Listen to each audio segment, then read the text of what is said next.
flyover Jombor, listener. Saya tadi langsung buka lewat aplikasi Google Earth ya. Di sini itu ternyata pantes saya nggak pernah ngeh. Ternyata kuburannya itu ada di sebelah selatan jalan dan di belakang angkringan. Jadi kalau misalnya bayangan aja nih listeners ya.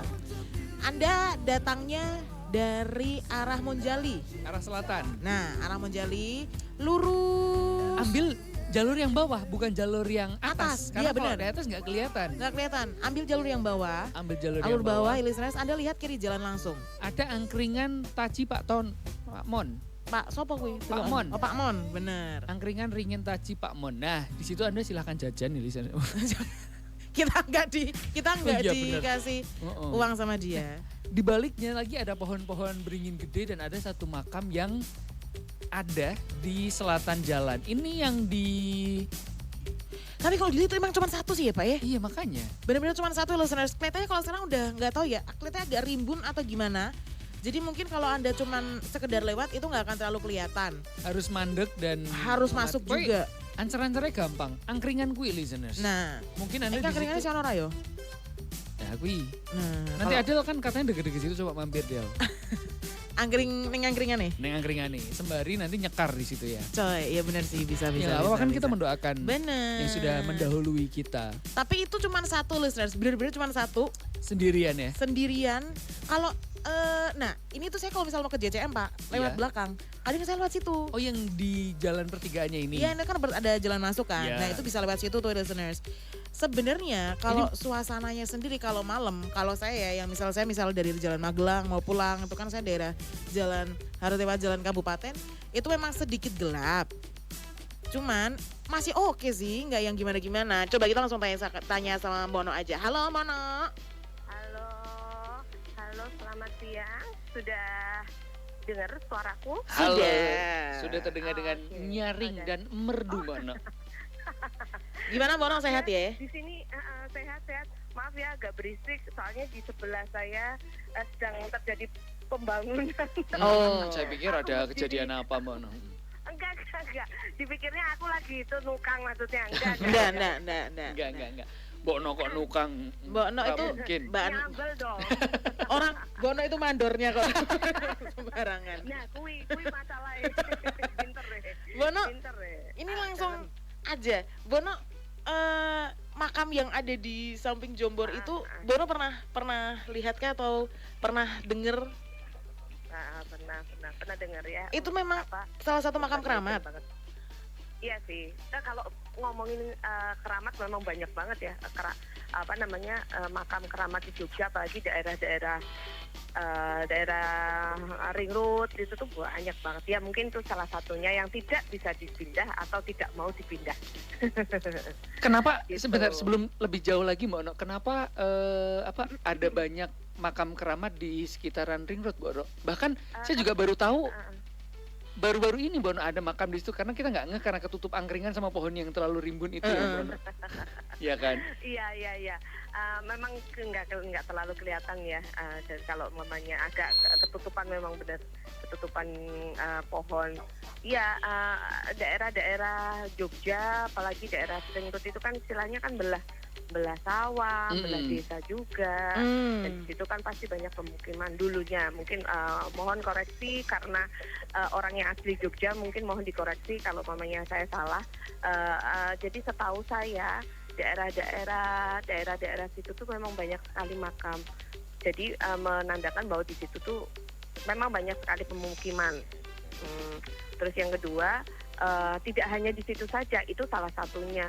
Di daerah sebelumnya, Ring Road sebelumnya itu yang daerah, kenapa? Oh ya, kita pernah membahas masalah yang di Jakal antara Ring Road antara Jakal Monjali ya. Kan hawanya kalau mamanya lewat sana itu mesti tidak nggak terlalu oke gitu ya. Kayaknya pernah menyinggung itu. Ya ternyata memang di sana itu ada beberapa makam keramat juga yang di pinggir-pinggir letaknya di mana tertutup sama bangunan sih, kayak tembok kayak gitu. Tapi kalau itu temboknya dibuka gitu ya itu di situ ada makam. Jadi nggak cuma di situ aja, itu yang sebagian kecil, sebagian besar juga ada beberapa. Gitu. Tadi sempat di-mention juga bahwa itu adalah makam yang nggak bisa atau nggak mau untuk dipindah. Nah, Nah, itu. itu gimana maksudnya Mbak Ono? Ya kan itu kan istilahnya kayak sesepuh di tempat itu ya dulu ya. Dan memang konon katanya sih memang punya dalam tanda kutip punya kuasa dan bukan orang sembarangan. Jadi ya karena mungkin kemelekatannya terhadap tempat itu sangat tinggi, jadinya hingga arwahnya atau rohnya itu tidak mau meninggalkan. Pokoknya kalau bisa ya aku masih nggak boleh diutik-utik gitu. Bisa jadi demikian. Sebenarnya Mbok Nok sendiri sih belum begitu banyak ngulik tempat tersebut. Tapi biasanya kalau mamanya tidak mau dipindah itu karena alasannya karena yang bersangkutan kemelekatannya masih tinggi dengan tempatnya dia tinggal dulunya atau tempatnya dia dulu berkuasa dan lain sebagainya. Saking cintanya, saking sayangnya kayak gitu. Kayak gitu. Terus contohnya. kalau kita ngobrolin soal makam Mbak No ya di Jogja bahkan di dunia ini ada banyak banget makam. Terus ini bisa masuk kategori makam ini dikeramatkan, makam ini punya apa ya semacam kalau kita bilangnya energinya kuat itu faktornya apa aja sih Mbak No? Sebenarnya kalau mengacu ke makam yang tersebut ya, makam tersebut itu energinya itu sudah campur aduk karena harusnya sebagai manusia itu ketika kita ke makam itu ya berdoa, mendoakan yang sudah meninggal. Tapi sayangnya manusia pada umumnya itu sudah salah kaprah. Kalau datang ke makam itu malah meminta hal-hal tertentu yang tentu saja balik ke egoisan manusianya tersebut. Jadinya energinya itu sudah tidak murni seperti dulu. Nah, kalau mamanya tadi Kak Ari tanya tentang makam keramat itu yang definisinya yang seperti apa? Yang pasti kalau Mbok Nok sendiri itu yang makam orang yang benar-benar dihormatin pada saat zaman itu dan sampai sekarang masih punya kayak vibe energi yang yang tinggi gitu loh. Bukan orang sembarangan. Ya kalau zaman sekarang kalau mamanya kita ngelihat pasti vibes-nya beda ketika kita masuk ke pemakaman biasa sama masuk ke makam raja-raja. Nah, itu yang kan vibes-nya istilahnya pamornya lebih tinggi.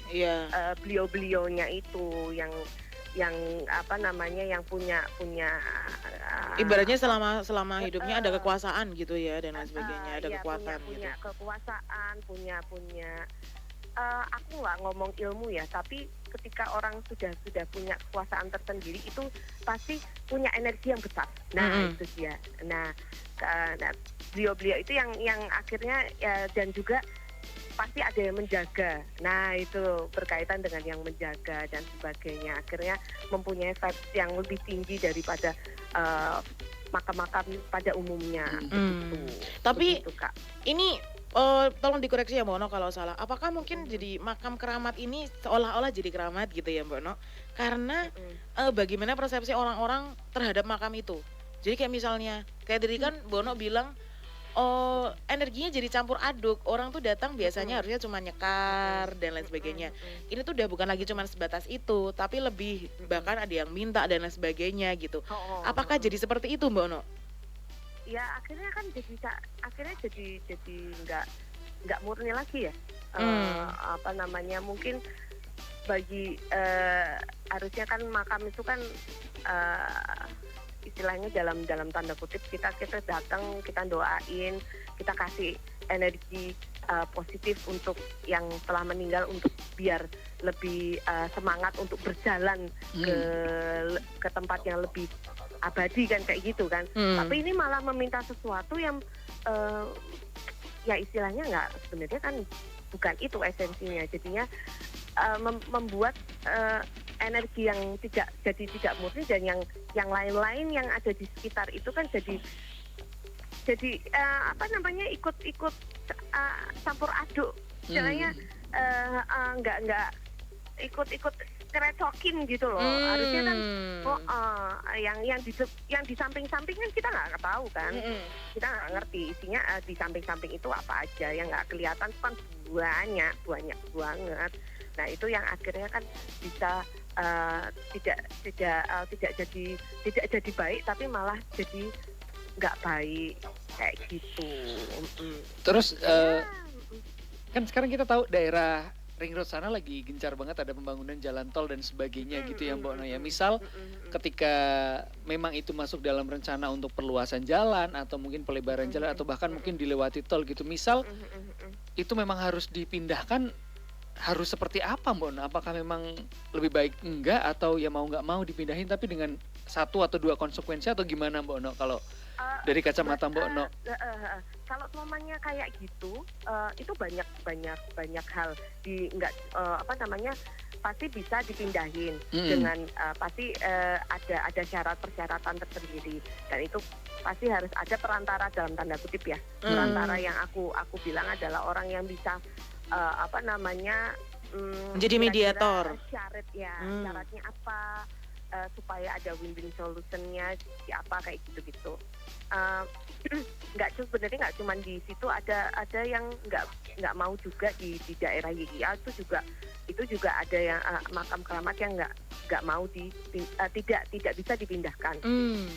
Ya akhirnya mau tidak mau kan win-win solutionnya tetap bagaimana makam keramat itu kalau umpamanya memang tidak mau dan tidak ada win-win solution, akhirnya makam tersebut tidak diutak-atik, tapi yang diutak-atik adalah perencanaan bangunannya aja. Akhirnya kan seperti itu. Tapi untuk detailnya mau ritualnya bagaimana kayaknya nggak bisa dijelasin di sini sih. Karena terlalu banyak dan Mbok Nok sendiri terus terang memang bagiannya tidak untuk yang pemindahan makam. Kalau Mbok Nok lebih pemindahan makanan. Iya. Memindahkan dari piring ke dalam perut. Benar. Iya, kalau enggak Mbok Nok juga termasuk dalam pembangunan tol tadi ya. Waduh. Kan mandor kan. Kalau lapar langsung ke Sego Tembong Mbok Nok. Nah, itu listeners yang mau konsultasi, mau tanya-tanya lebih lanjut lagi. Kemarin juga sempat kodam itu ada beberapa yang masih belum kejawab. Mungkin mau langsung konsultasi ke Mbok Noknya langsung, boleh langsung datang ke Sego Tembong Mbok Nok yang ada di Diayaan sana. Diayaan Purwamartani. Silakan datang aja. Bisa langsung dikepoin Instagramnya juga boleh ya, di @segotempong Mbok Nok, janjian lewat situ juga. Oke, listeners. Boleh. Tak tunggu deh pokoknya. Siap. Anyway, thank you Mbak Nok udah ngobrol bareng kita pagi hari ini di Keranda. Kita ketemu lagi di Kamis depan, kita ngobrolin hal-hal seru dan mistis yang lainnya. Thank you Mbak Nok, sehat selalu. Bye-bye.